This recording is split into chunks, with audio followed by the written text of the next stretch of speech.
Good morning. This is Holly with Holly's Joys, and I am getting ready to read the next chapter in my book, The Next 12 Steps. And I've already done the introduction in the first 3 chapters. I believe this is chapter 4. So we're just going to dive right in. If you haven't seen the first videos with the introduction and the first 3 chapters, there are 4 separate videos. Go ahead and watch those so that you'll be kind of familiar with where we're going. And here we go with chapter 4. Self-focus. Today, I will focus on myself. I will do those things that are in my best interest and for my highest good. I need help to self-focus as a gift to myself and the world. Chapter 4. Self-focus. If this then exercise is practicing in self-focus. Self-focusing may feel unnatural at first, but for me, it helped me to feel more balanced in my daily life. It's helped me to be calm in my chaotic life, and I would recommend at least giving it a try. You might see you are worth it. So let's just go for it. If then. When I was in high school, I took some science classes and I was required to do projects. The projects I don't really remember, but the setup of the inquiry has stuck with me and I want to apply it here. The project required a question to be answered and a hypothesis of what was expected to happen. Then, of course, do the experiment and record what actually happened. Sometimes what's expected happens, but other times something completely unexpected happened. That's where the magic is. By magic, I mean the joy, the happiness. So there, if we go using our own lives as a laboratory and let the experiment begin. Pay attention to the results and apply those things that benefit you. Give it a bit of time and effort. Don't toss anything away too quickly. So, if I love myself, then I will love others more freely. If I change my thoughts, then I will change the way I feel about my life. If I change my reactions, then I will change the result of my reactions.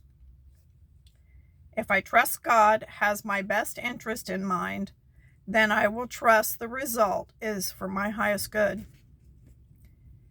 If I receive with joy the gifts of living, then I will receive happiness by seeing the gifts of life. 5. If I consistently think in the present now or creative future, then the negative hold of the past will drift away. 6. If I reframe my story from victim to beloved, then I will frame my life with joy and a greater appreciation for myself. 7. If I embrace everything is for my highest good, then I gladly embrace everything. 8. If I stop being judgmental of others, then I will be less judgmental of myself. 9. If I spend time daily in meditation, then I will be more emotionally balanced. 10. If I say things that are affirming, then I'll be more positive throughout the day. 11. If I keep my focus on creating and not on fear, then I will have peace in my life. I have found all these experiments very helpful to the goal of more joy, happiness, and peace in my life. I would love to think that you've had the same result. After all, any experiment's results must be able to be duplicated in order to say with any certainty that it really works. So Godspeed in your laboratory of life. This is not to say that you will never experience pain, because you are human and pain has its purpose, which we will examine next. Remember, I'm not a mental health professional. I'm not in a medical field in any way. I am someone who loves a person who has the dis-ease of addiction and have found self-focus has given me peace and happiness right in the middle of those chaotic moments. Month 4, self-focus through this month. This begins to shift to really living your life in a joyous, happy place. Hopefully things have begun to improve in the happiness level of your life as you implement some new beliefs. Week 1. Reflect during this first week on the beliefs that you hold that start with if. You're most likely have different ifs than those I've expressed, so explore your ifs.